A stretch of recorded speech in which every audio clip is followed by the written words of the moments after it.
We're holding Zion, middle of Mishna Berura.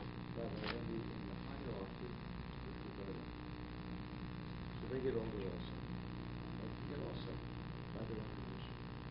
It seems as they get older and older, they're more and more revered, they're more and more respected, and then people go to them for life. No. It's two different things. You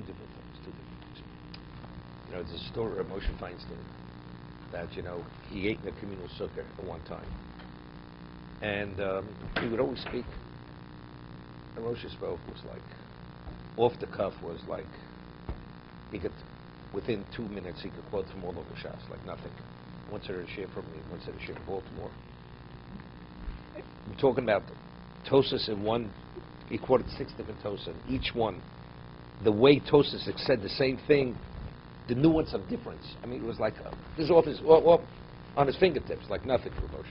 So he says a share, and he quotes a Gemara, and a person says, it's not on the daf that you quoted. It was correct, but you said it was on this daf, it was on another daf. Okay? Moshe didn't say a word. All of a sudden they notice where Moshe disappears from the sukkah. He lived 2 minutes. He walked up 2 flights of steps to his house, to his apartment, come back. The person said maybe he had to go to his bodily function, whatever it was. Then he comes back, he says, no, it was exactly where I said it was. He says, why did I go? He says, I'm a posek. He's a posek. Majority of his psak is from memory. If he forgets what daf it's on, that means he can't rely. His memory is not reliable any longer. Therefore, he has to stop giving psak. He's not qualified to be a posek anymore. Therefore, he went to check to make sure that he was right, to see that understand that he's where he should be. Even if you forget, I may not be a posek, doesn't mean to say his level of understanding and clarity has been diminished. It's 2 different things. The way the mind works, calculations and all that, and retention, it's a whole different level. But in terms of understanding and grasp, that hasn't changed. There's no question Rav Shach realized he was getting older. That's when he said they should go to Rav Steiner. He was like about 102 then. He should go to Rav Steiner. He was still speaking this and that, but he realized he doesn't have the attention span to pay attention and to be able to fully absorb and appreciate even what the person was asking him. That's how old he became. So he says he's not there anymore. But until he was about, let's say, 100 or 102, he was still listening to people. And he was giving advice. 2 different things. Okay? I'll give you an example. Some doctors are phenomenal diagnosticians. They have a knack. They're based on their experience in this. They hear it, and this immediately. They have to understand what it's about. But the actual, whatever it is, are they up on everything else? The new techniques and that? They're not. It's 2 different things. Your sense of what to do right and wrong, what to treat and not treat, whatever, that is something that you want to do. Right. To quote the last article 3 months ago, 6 months ago, right. That can come in and out. Right. So much good. Yeah, and it's continuous. Right. So you may not know. See that? See, now we got it. Now we got it. Okay. No, I knew the analogy for secular studies. No, but I'm saying, but now you absorb it to a greater degree by understanding it. Now I have to give a financial example. Okay. Next. I can read that.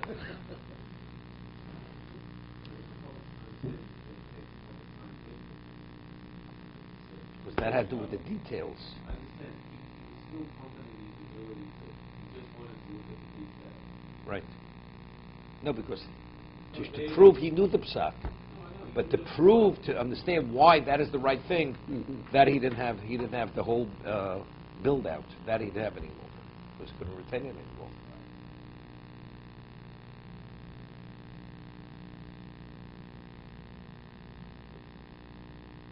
Give you an example. It was a famous story.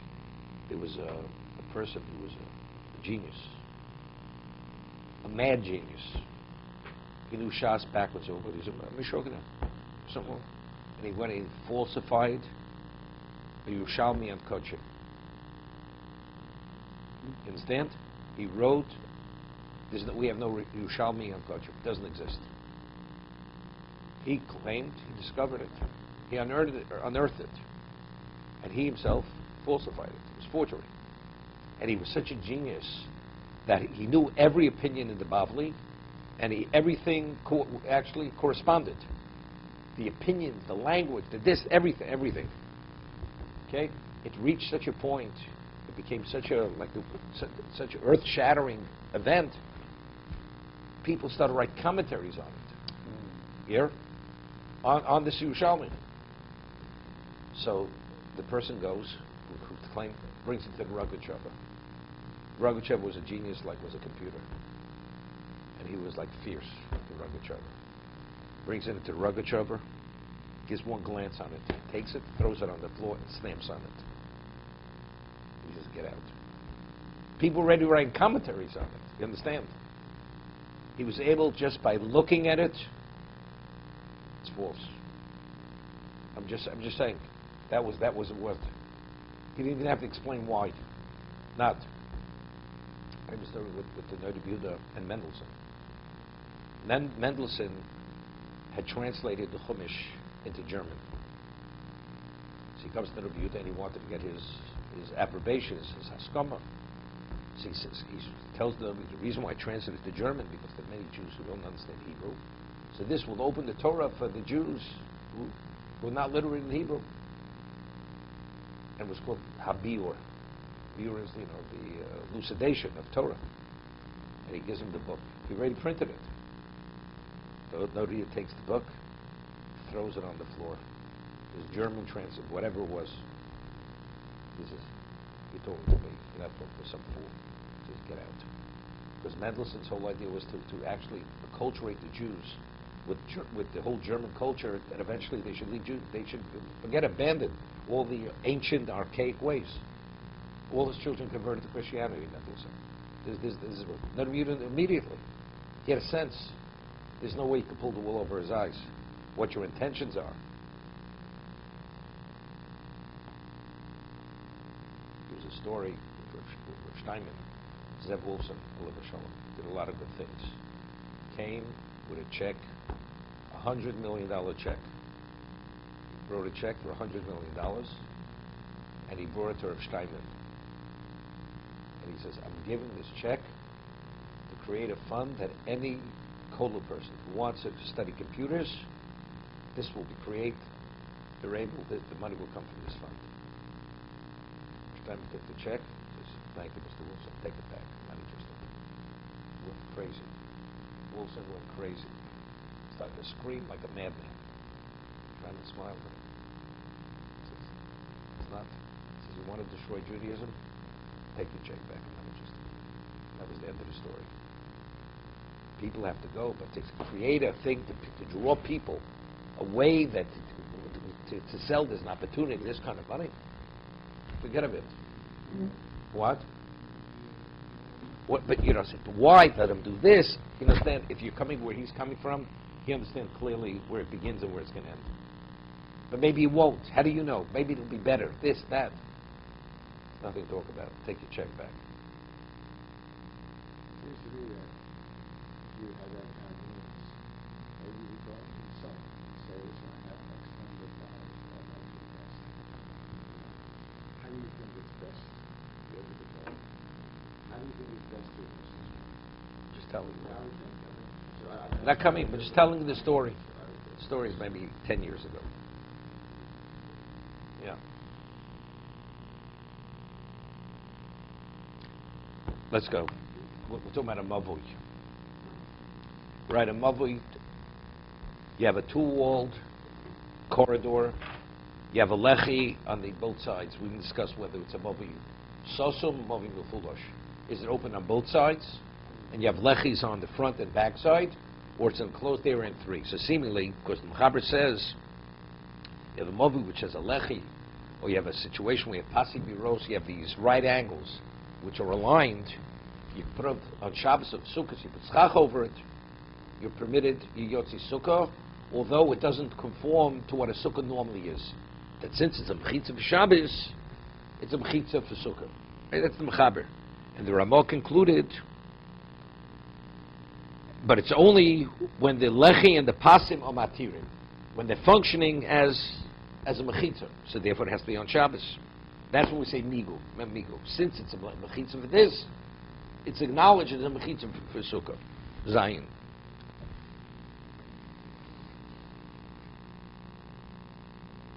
Sicha Rabbi Movi sheish lo lechi.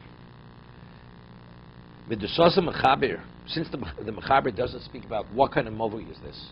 Is it a closed movi, meaning a three-sided enclosure, or it's open on both ends? Mashirle poskim that fila b'movi am foolish. Even it's wide open. Foolish means it's open on both ends. Ish bo lechi b'tzad echod. V'sichech kishir hechsher sukkah l'tzad lechi. Gam ke kosher. And you put schach. Batam. They lechi nechshav in Shabbos. Afilu rochav mashu. Even if though the lechi is no wider than a string, it's a mashu. This post, this vertical post. Kilo hi mechitza osatzat. You have a mechitza there. Vimkein yeshlo sholosh mechitza savi min Torah rishus hayochid. That's a bona fide rishus hayochid on the Torah level. Vamri migud avi mechitza l'in Shabbos avi na mechitza l'in Sukkot b'Shabbos sheikol b'toch Chag. The Shabbos which falls out during Sukkos. V'ava gavdim jabon rosel etaltum sholosh mechitzas. Although rabbinically, as we said, since it opens onto an area that you're not permitted to carry, rabbinically you're not permitted to carry, even though on the Torah level it's a bona fide rishus hayochid. Shabbos the Sukkah mutter, but on Shabbos of Sukkos you're permitted. Mishum mitzvah Sukkah. This is what the Chaim said earlier. He says, well, what's the case of pasi beros, svivas haber, then arba koros and utzas barba ruchos? You have 4 beams put in on 4 directions. Zu keneged zu, each one's aligned with the other. These are the right angles, like this. Right? You have 4 right angles. They're all aligned. Shalkora nota amo lekan v'ab lekan. And each one extends an amo in each direction, each side of the right angle. V'tirua mishmoli regolim sheyicholim lishov maim lebehemtum min abor shurush sayochid. The reason why they permitted it, so they should be able to draw water from the well, which is 10 deep. So if the well has a depth of 10, the walls, so you're removing water from Rishus HaYochid. So if the area outside the well is not established as a Rishus HaYochid, you can't draw water out of the well into the area outside the well. So by creating this halachic structure, these right angles around the well area, so it's going from Rishus HaYochid to Rishus HaYochid. It's not a problem. Through these beams, you've established Rishus HaYochid around it. Although they only permitted this for the Oli Regolim. Okay, to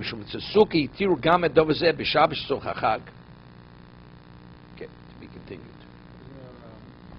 Avram, why don't you sit over here? This is all empty today.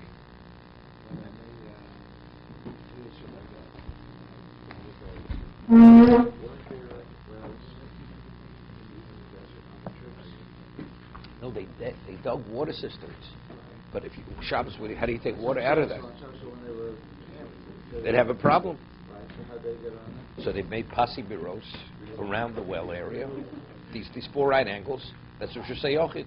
So even though the well is Rishus HaYochid, the water hole, you take water from Rishus HaYochid to Rishus HaYochid, which is fine. That's exactly what it is. Within that area. Right. Correct.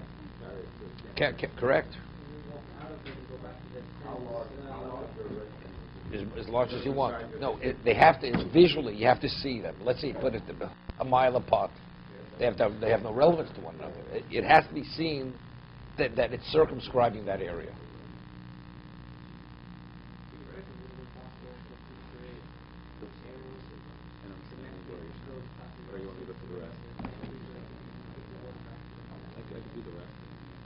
Because the area beyond that area was Rishus HaRabbi. It was outside that area was Rishus HaRabbi. So they could make it an area around the whole camp. Didn't pay for them because these were movable. They continuously traveled. This is on the way up to Yerushalayim. It's not they camped for any period of time. They were camping there just for Shabbos. Thank you. This is like the movable mechitza, makeshift mechitza. Okay.